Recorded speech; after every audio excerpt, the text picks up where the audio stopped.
Well, time to now go to this place, No Man's Wharf. A place with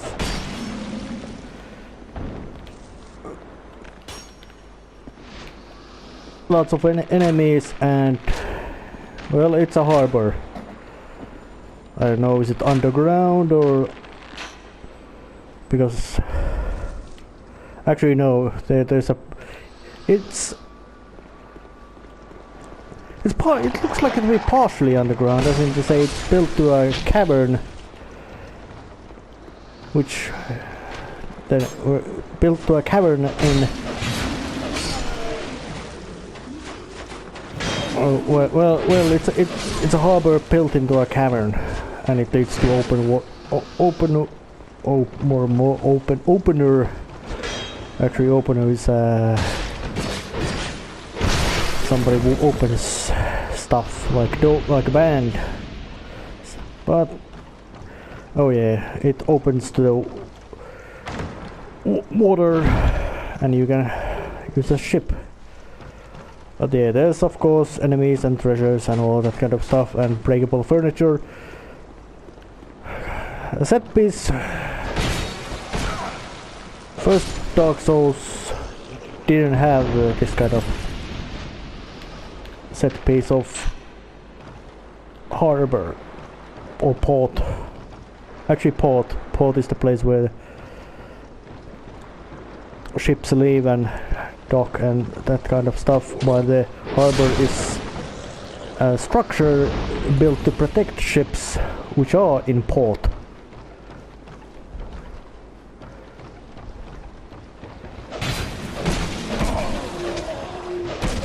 But the enemies here, of course, are those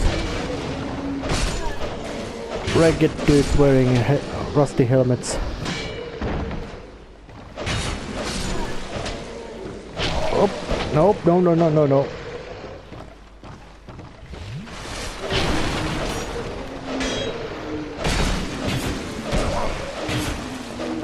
And this fight should be quite easily tell that in Dark Souls, having to fight against several opponents at the same time is something short to akin to a death sentence. Of course, that wasn't a death sentence, but it's usually the very perilous thing, as you can get sideswiped by whatever there is. And there was something to smash, and I smashed it just out of spite. Not or any other reason, just because it's there to be smashed.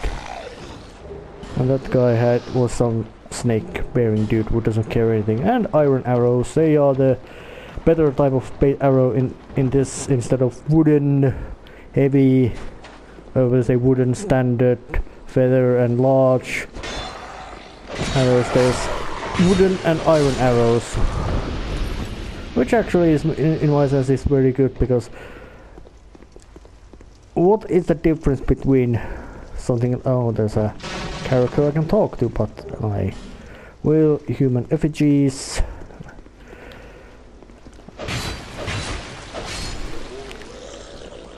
So it's time to actually...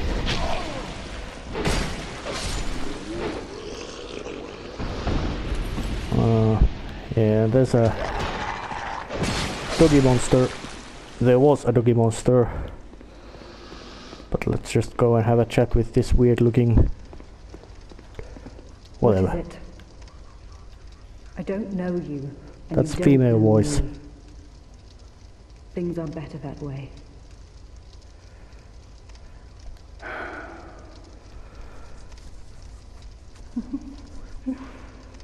You are an odd one. Normally, people keep a safe distance when they see this mask. But you... I'm called Lucatil. From the land of Mira to the far east, across the mountains. They say Drang Lake brims with powerful souls. And so I came to claim my share. Oh, yeah. What a strange place. Even the rumors did not prepare me. are an odd one indeed. I've always made a point of avoiding people, while you've made a point of engaging me. I can see that you are mid-journey. If you require assistance, I will help you. Oh yes, that's friendly. I come from Mira, a land of knights. My sword is always ready. Don't hesitate to call upon me. Whatever happens, I won't be missed. Oh, she's bleak. That's... You are an odd one in... Well, you've made a... I can see... I come... Don't hesitate. Okay, that's all she had to say. She can be summoned in certain boss fights. I will say 4 certain boss fights. Which isn't a bad thing at all, knowing that the most of these NPC summons you can do in this game mean that the summon is usually quite powerful, that able to endure lots of punishment. Not necessarily able to dish out big punishment, but usually able to give it. I would say take some, while you then go and do all your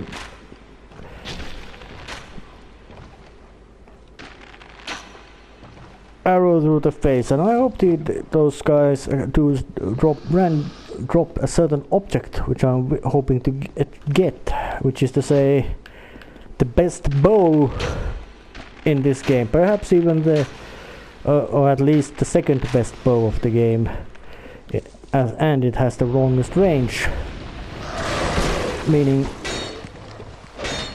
getting it...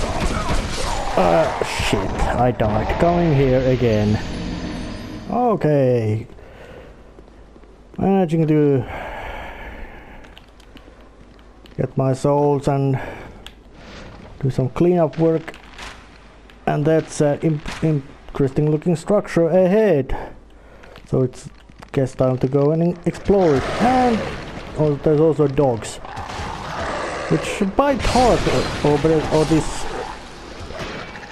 cards are just torn up and shredded and destroyed as, well, they're probably very bad shape if they just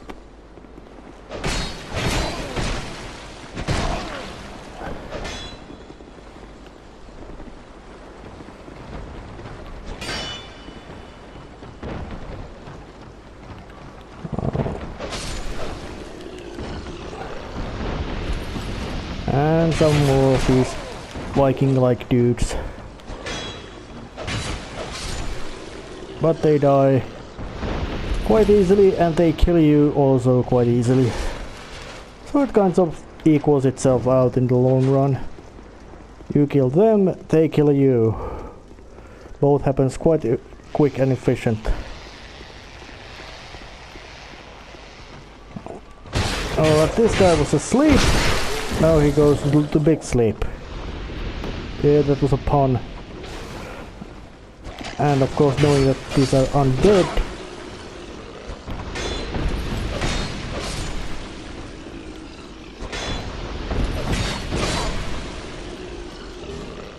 and well, undead are, well, it's hard to say, are they very strong or just... What time to open the bag? Obviously not the bag. A big heavy chest, which has a bandit equipment set, including the axe. Yeah, Dark Souls has always boasted a quite large collection of weaponry in itself.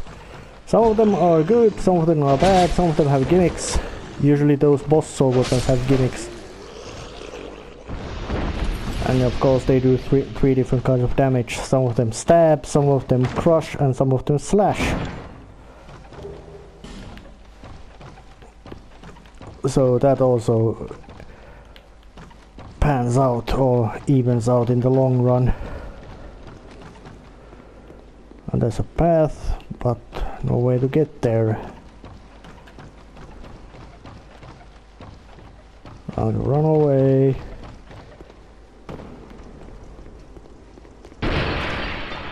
Oh god damn it, I broke a bunch of containers, and of course some handy equipment.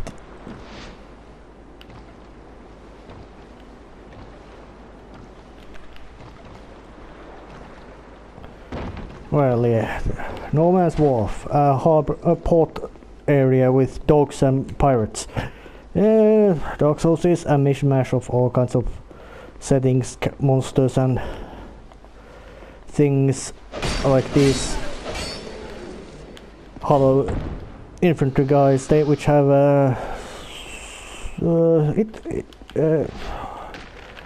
I don't know, should you actually say that it's the Spanish conquistador helmet, but it's that stylish that kind of helmet which usually is associated with conquistadors of Spain. Oh, bleeding. Oh, bleeding isn't so dangerous in this one as in even if it was very dangerous in Dark Souls 1. It is quite ineffective in this one. That still doesn't mean it is not. It is not a peril. Every status element in Dark Souls is a peril, or sometimes might even be a risk of instantaneous death. But mostly you could say that bleeding isn't bad in this game.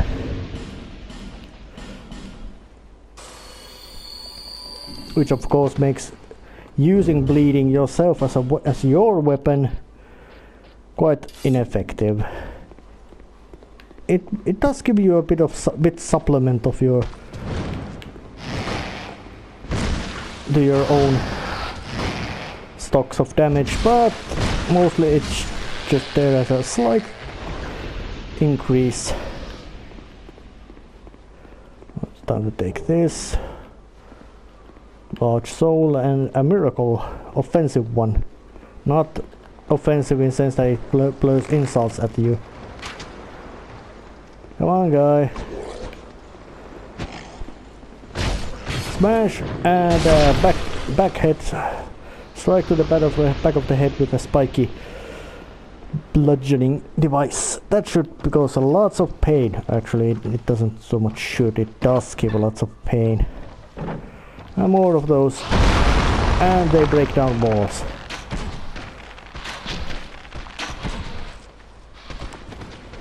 But luckily they are not too smart. Not the most dangerous foes of the Dark Souls games, although they, like every foe in Dark Souls, can be dangerous if you get caught by them by surprise, or there's just too many of them.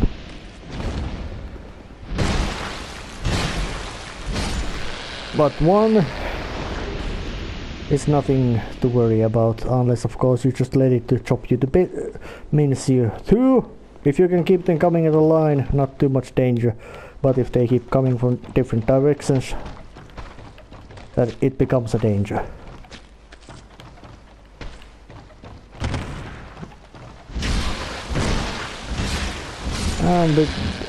And although those big ape-like structures are dudes are quite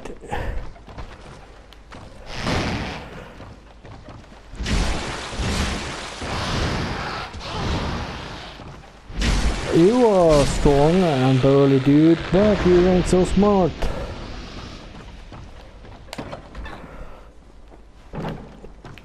Oh, here's some sort of upstairs with a chest.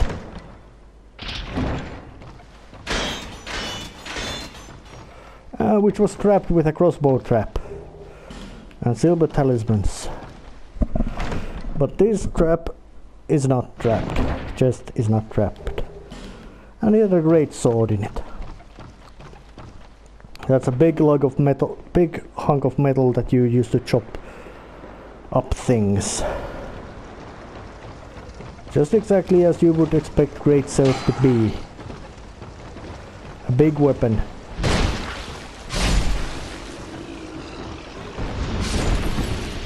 And more of these Viking dudes. Some of them they do wear helmets which are very Viking not stereotypical Viking. And time to pull this lever. And it rings a bell. And that ringing calls the ship forward. Some more stuff, life gems.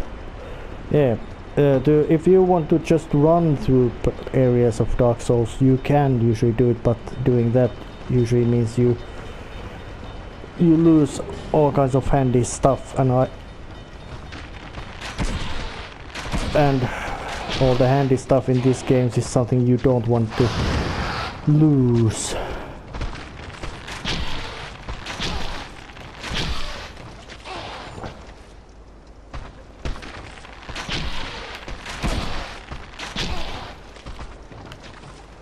More of these arrows,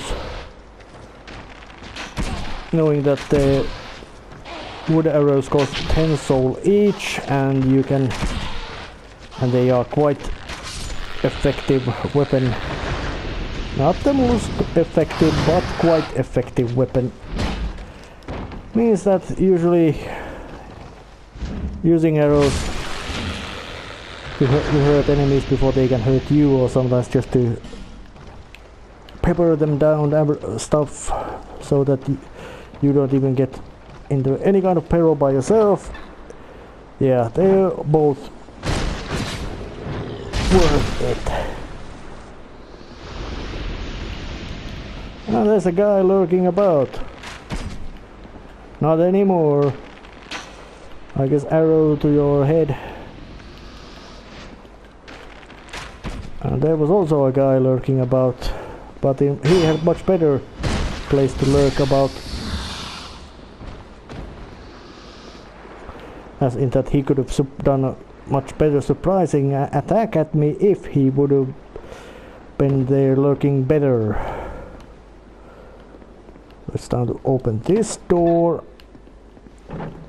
See what oh, that's... Oh, there was a secret door. Handy. Yes, there are secret doors, and unlike first Dark Souls, you don't need to strike them to make them open. At least over the day, there are some secret or breakable doors, but secret doors are doors. You click them so they open, and they remain open for until end of time, or better say until you play the game through and go to a new game plus.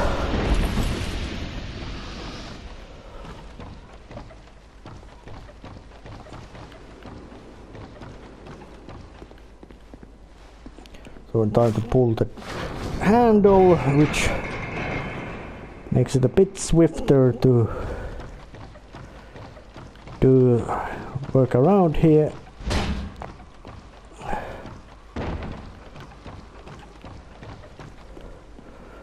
Yeah, Dark Souls has those things as well. Shortcuts that you can use to recover your progress faster. That's quite, in a sense, convenient. Dark Souls 2, of course, has the much more, and knowing that the fact that you can fast travel right from the get-go without any need of any extra item makes that Dark Souls 2 made game itself more convenient. I'm not saying that it became easier. Dark Souls 2 still has a big load of scale of difficulty, lots of difficulty, even though it is not, in a sense, it lacks this one has much less of those annoying factors in comparison to Dark Souls 1.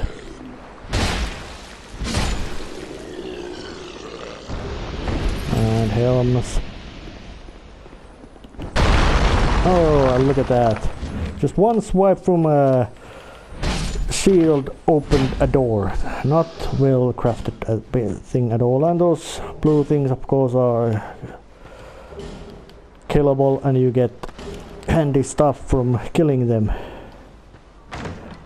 Which is to say crafting materials, or to say reinforcement materials. And Royal Soldier's Ring. And there's something, but something I want, but I can't open it because there's jars of poison. I did use a firebomb to break those jars of poison. Of course, if I would have had enough big poison resistance, I could have just smashed right through them, or if I would have had spell, I could have just blasted the pieces that way. And there's one of those big ugly ones. Well, you're dying.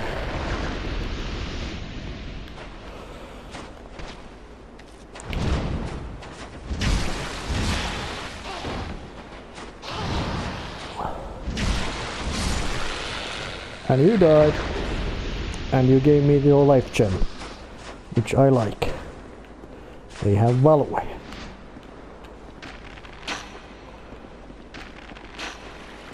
And you're dead. I shot you with arrows. Several of them. With intention of killing you, and more effigies, life gems and all that kind of handy stuff. Goodies, you could call them. And another of those axe infantrymen. Oh, you wanna get up? Oh, you did get up. Why you were even lying there in the water? Was it just so comfortable that you just wanted to be there? Knock down. And a kick. And opens a more shortcut. Even more convenient. Now I can get much faster to the boat.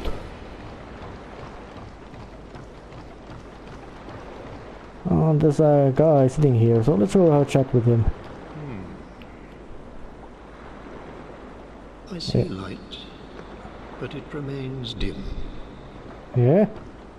I am Trilogy, and I've no interest in the magic impaired.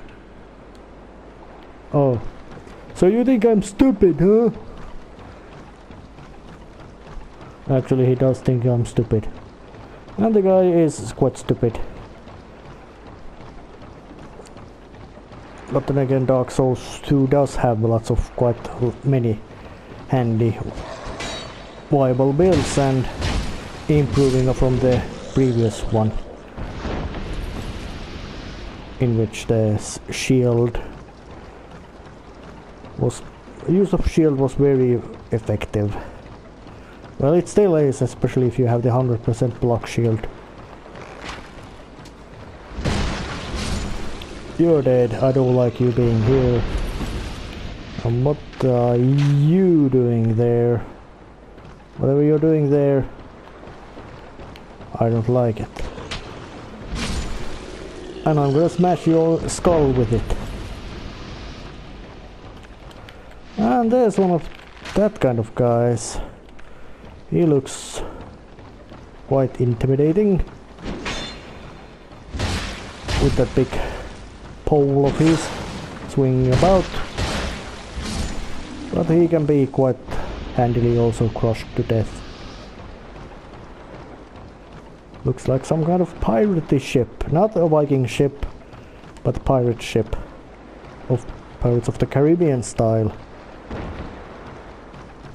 And there's a pathway to a boss monster, and I'm gonna come back to fight him, but I'm gonna do some preparation work before that.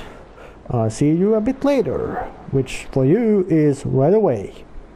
Actually, I am in here now, Hades Tower of Flame again, and I'm intended to go and check that other direction, which is guarded by their seeing red dragon-like thing.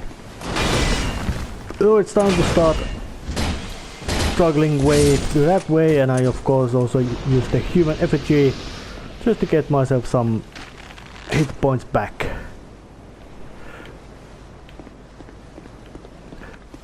Not insanely big amounts, just enough to, well, just enough to keep going. And things are quite hot.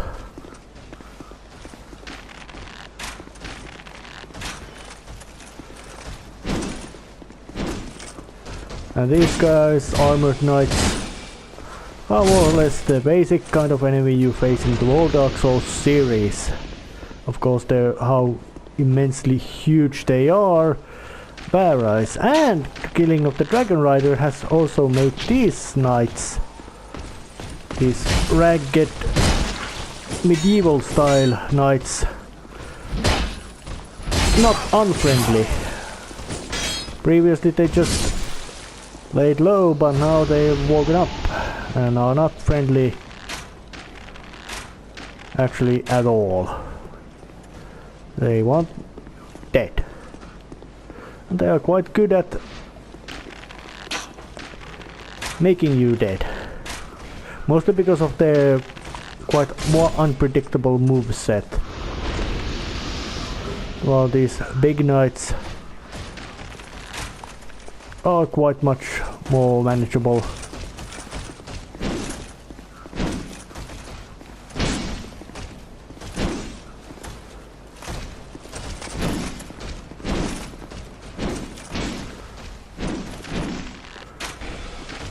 I still find it strange that you can destroy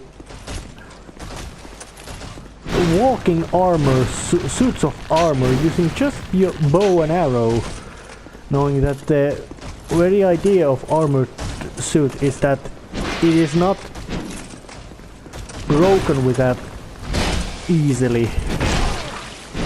Because if they would break easily, they would be quite useless in their intended purpose of protecting the wearer from blows, as it to say, quite passively.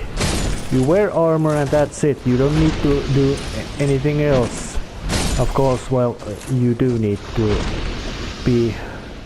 have physical fitness and endurance to wear the suit, not get any sort of claustrophobic fit from being in there, and of course if they're made of some sort of alloy, not to get allergic reaction from it, like your body can't handle copper if you are wearing armor made from bronze.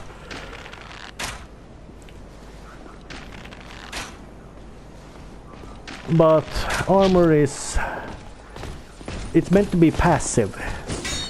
Something that you don't need to pay focus on for it to work on you, or actually on anywhere. But now it's time to put a awaking shot to that thing. Yep, it's awaking, and now I am shooting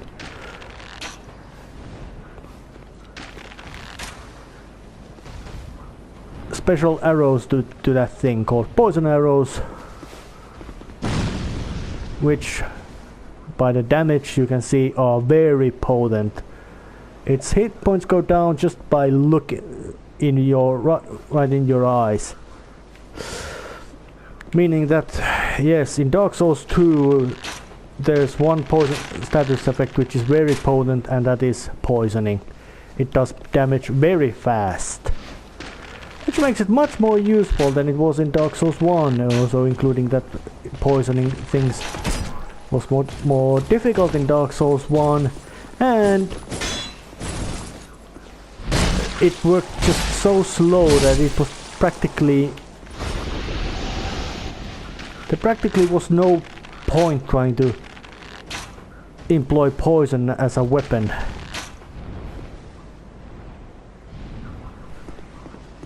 But in Dark Souls 2, quite often you can just walk around, or better say, put some arrows to the enemy, poison arrows or whatever you're gonna use to poison enemies. You're gonna shoot them to enemies, and then you could they get damage very fast. And if you get the toxic, and practically you only have one way of inflicting toxic on enemies, it hurts very much. And the fact that there's practically no enemy immune, there's very little enemies who are immune to poison, so which makes it very useful. Petrified dragon bone and watch dragon palma. Well, petrified dragon bone is a updated item, and the drawbridge going down. It's gonna crush me. No, it didn't. But this is a some sort of cathedral which has some appearance with Anor Londo of Dark Souls 1, just a bit. So it's time to go and face a bonus boss. First of many, Old Dragon Slayer, aka Dragon Slayer Ornstein of Dark Souls 1, but he's gone black. And it ain't so well. The fact that he's now alone makes it much easier, because he's still a boss, and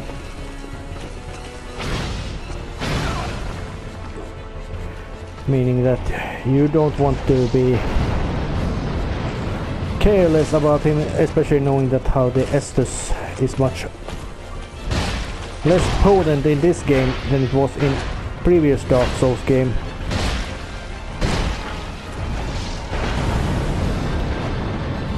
But yeah, Dark Ornstein also doesn't anymore throw lightning damage because he's gone black. You know, he's throwing dark damage.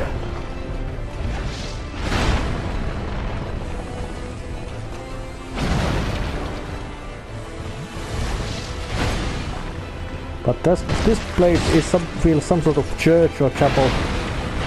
Quite similar place where Ornstein has more were fought in Dark Souls 1, but of course now he is just alone. And for some reason there was a dragon-like monster guarding this place. Yeah. Here, as it's a duel.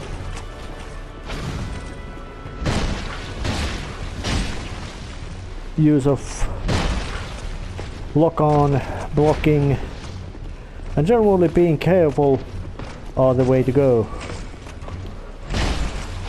Oh, and of course the fact that bosses can't heal. But the Old Dragon Slayer, or better say Ornstein, is dead, and he also gave his old Leo ring. But who is this man? Let me speak with him. Transient being. You have obtained proof you are worthy of joining our order. You may call yourself one of us, and are free to plant your roots in this garden of the gods. Be proud. I, Targray, do proclaim from this day you are a Knight of the Blue. Rejoice and bask in your new honor. And now, instead of being a follower of the way of the white, now you are now a blue sentinel. Those who protect those who follow way of the white. A Knight of the Blue. Proud Knight, take this. Wear this ring and shine light upon stone. Then you will hear the voices of the Blue Apostles. Listen for their cries of help and repel the malicious invaders. This is the proud work of the Knights of the Blue, the way they elevate themselves to a higher plane. I'll provide what you need. You may visit me at any time. It is good. Proud Knight. What is the jester? What is he selling? Halberds and some miracles. Emit force and heavenly thunder. Both are actually quite handy. And I will get them later.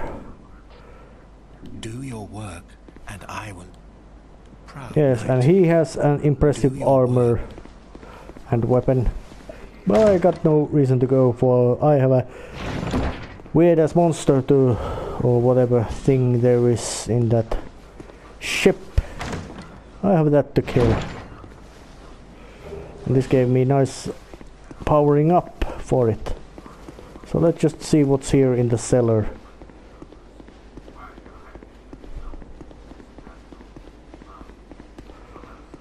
There's nothing but a bonfire and some statues that you can use to duel. But it's time to actually jump to No Man's Wharf and go fight that weird ass boss monstrosity, and I'll be going there. And here I am, ready to take on the boss, and everybody said that attack is the best form of defense, offense is the best form of defense, and best form of offense is the one with very big, nasty poison buddies and everything like that. And Flexile Sentry is the boss in here. Not a pirate captain or anything, just a weird ass pair of conjoined twins. Yeah, they are very. Those are actually quite spooky. And you can see that look at the can tank damage quite efficiently. And in this fight, there's a bigger problem. The boat is sinking,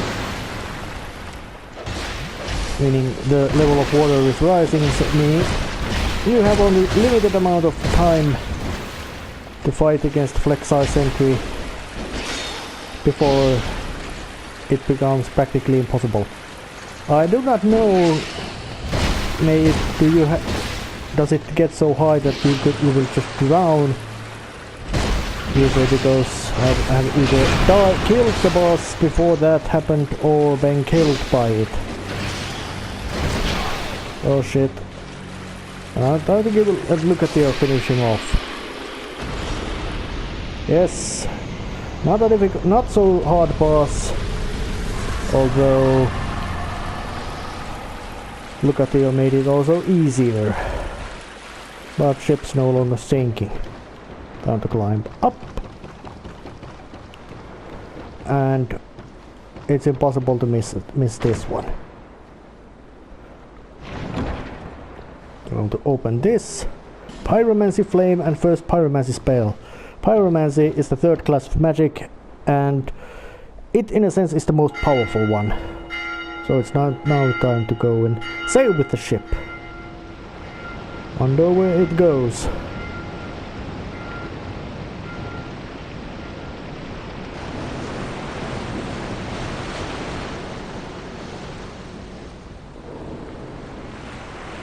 Although if that's the structure where it's going, it ain't so long trip to sail, which means you probably didn't need a ship, some sort of boat or barge would have been enough. And of course now it loads the place.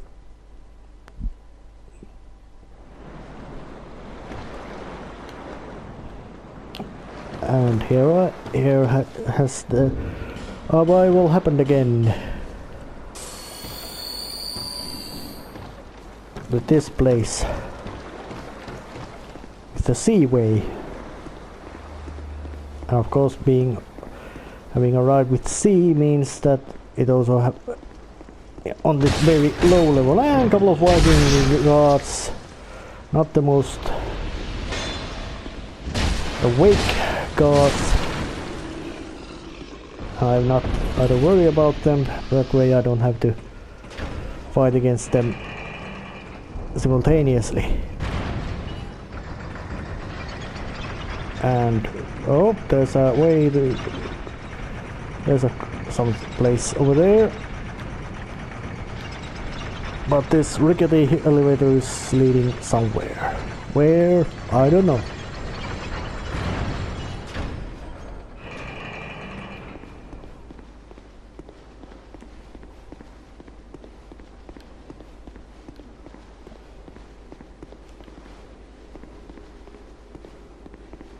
And there's nothing in cells. Lost Bastille. Oh, this is the same place I have arrived at the Bird Way from Forest of Lost Giants, but this is of course the different way. The game is quite strongly hinting that this is the place to go. And there's a bonfire. And by lighting and resting at it, I am ending this episode right here. And I'll see you next time. See ya!